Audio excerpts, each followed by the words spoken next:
Friday. At least, I think that it's Friday. I broke everything electronic. I smashed my computer to pieces.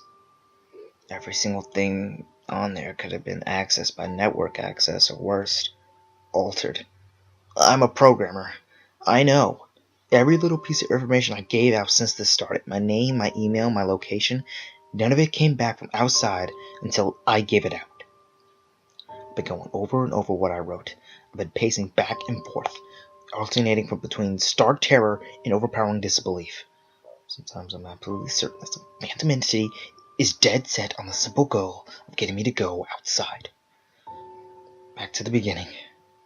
With a phone call from Amy, she was effectively asking me to open the door and go outside. I keep running it through my head.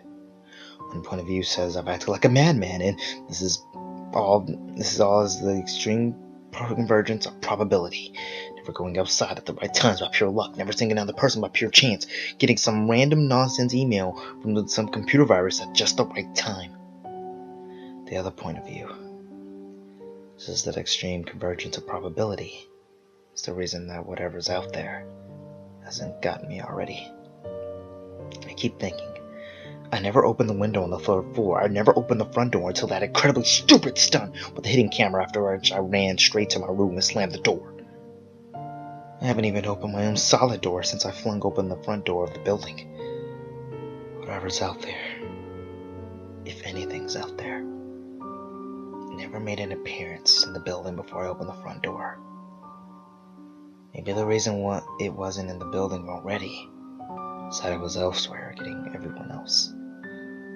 But then it waited until I betrayed my existence by trying to call Amy, a call which didn't work, until it called me and asked me my name. Terror literally overwhelms me every time I try to fit the pieces of this nightmare together. That email, short, cut off, was it from someone trying to get word out?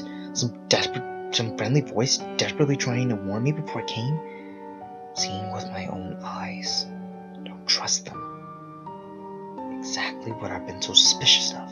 It could have masterful control of all things electronic, practicing its insidious deception to trick me into coming outside. Why can't it get in? It knocked on the door. It must have some solid presence. The door. The image of those doors in the upper hallway as guardian monoliths flashes back in my mind every time I trace this path of thoughts. There is some phantom entity trying to get me to go outside. Maybe it can't get through doors. I've been thinking back over all the books or movies I've read, or movies I've seen, trying to generate some explanation for this. Doors have always been such a tense foci for human imagination, always seen as wards or portals of special importance. Or perhaps doors just too thick. I know that I couldn't bash through any of the doors in this building, let alone the heavy basement ones. Aside from that, why does it even want me? If it just wanted to kill me, it could do it a number of ways, including just waiting until I starve to death. What if it doesn't want to kill me? What if it has some far more horrific fate in store for me? God, what can I do to escape this nightmare? A knock on the door. I told the people on the other side of the door I need a minute to think and I won't come out. I'm really just writing this down so I can figure out what to do. At least this time I heard their voices. My paranoia, and yes, I recognize I'm being paranoid, has me thinking of all sorts of ways that their voices could be fed electronically. It could be nothing but speakers outside simulating human voices. Did it really take them 3 days to come talk to me? Amy is supposedly out there along with 2 policemen and a psychiatrist. Maybe it took them 3 days to think what they could say to me. The psychiatrist's claim could be pretty convincing. If I decided to think that it's all been one crazy misunderstanding and not some entity trying to trick me to open the door. The psychiatrist had an older voice, authoritarian but caring. I liked it. Desperate just to see someone with my own eyes. He says I have something called cyber psychosis. rumors warn of a nationwide epidemic of thousands of people having breakdowns triggered by a suggestive email that got through somehow. I swear he said got through somehow. I think he meant spread through the country inexplicably, but I'm incredibly suspicious that the entity slipped up and revealed something. He said that I'm a part of a wave of emergent behavior, that a lot of other people are having the same problem, with the same fears, even though we are communicated. That neatly explains the strange email about the eyes I got. I didn't get the original triggering email. I got a descendant of it. My friend could have broken down too and tried to warn everyone he knew against his own paranoid fears. That's how the problem spreads, the psychiatrist claims. I could have spread it too. My texts and instant messages outlined everybody I knew. But those people might be melting down right now after being triggered by something I sent them, something they might interpret any way they want. Something like a text saying, "Seen anyone face to face lately?" The psychiatrist told me that he did not want to lose another one. That people like me are intelligent, and that's our downfall. We draw connections so well that we draw them even when they shouldn't be there. He said it's easy to get caught up in paranoia in our fast-paced world, a constantly changing place where more and more of our interaction is simulated.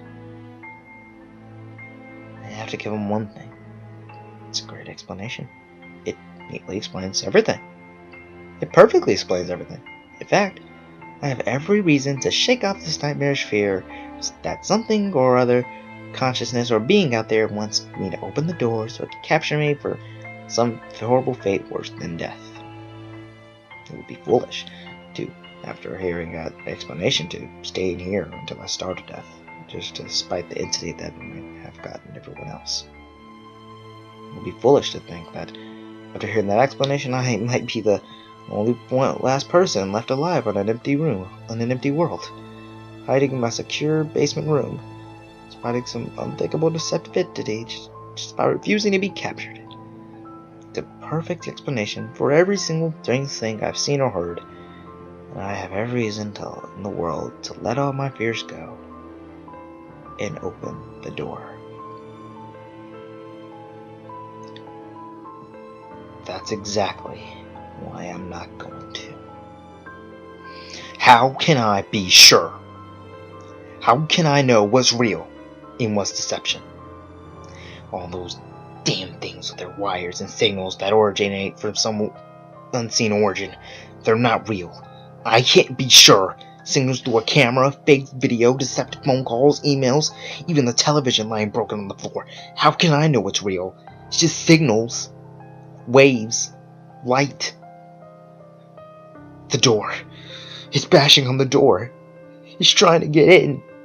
What insane mechanical contrivance could it be using to simulate the sound of men attacking the heavy woods so well? At least I'll see with my own eyes. There's nothing left in here for it to deceive me with. I've ripped apart everything else. It can't deceive my eyes, can it? See them with your own eyes. Don't trust them,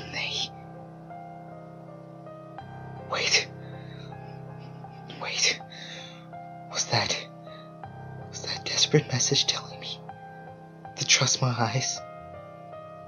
Or warning me about my eyes too? Oh my god. What's the difference between a camera and my eyes? They both turn light and electrical signals. They're the same. I can't be deceived.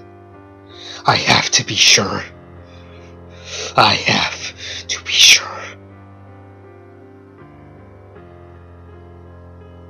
Hey. Oh no. I calmly asked for paper and a pen, day in, day out, until it finally gave them to me. Not that it matters. What am I gonna do? Poke my eyes out? The bandages feel part of me now. The pain's gone. I figure this will be one of my last chances to write legibly, as without my sight to correct mistakes, my hands will slowly forget the motions involved. This this is sort of a self-indulgence, this writing. A relic from another time, because I'm certain everyone left in the world is dead. Something far worse. I sit against the padded wall day in, day out. The entity brings me food and water. It masks itself as a kind nurse, as an unsympathetic doctor. I think it knows that my hearing has sharpened considerably now that I live in darkness. It fakes conversations in the hallway on the off chance I might overhear. One of the nurses talks about having a baby soon. One of the doctors lost his wife in a car accident. None of it matters. None of it's real. None of it gets to me. Like she does. That's the worst part. The part I almost can't handle. The thing comes to me masquerading as Amy. Its recreation is perfect. It sounds like Amy. Feels exactly like her. It even produced a reasonable facility of tears that makes me feel on its lifelike cheeks. When it first dragged me here, it told me all the things I wanted to hear.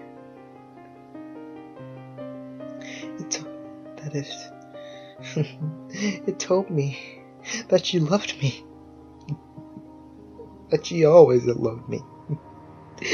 That it didn't understand why I did this. That we could still have a life together. If only I would stop insisting that I was being deceived. It wanted me to believe. No. It needed me to believe that she was real.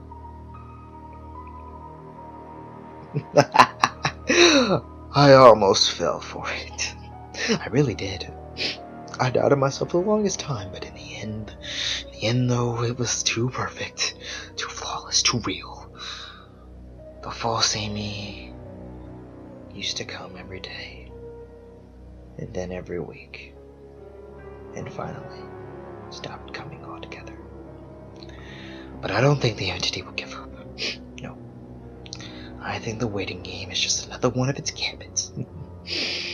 I will resist for the rest of my life if I have to. I don't know what happens to the rest of the world, but I do know that this thing needs me to fall for its deceptions. If it needs that, then maybe, just maybe, I'm a thorn in its agenda. Maybe Amy is still alive out there somewhere, kept alive by my will to resist the deceiver.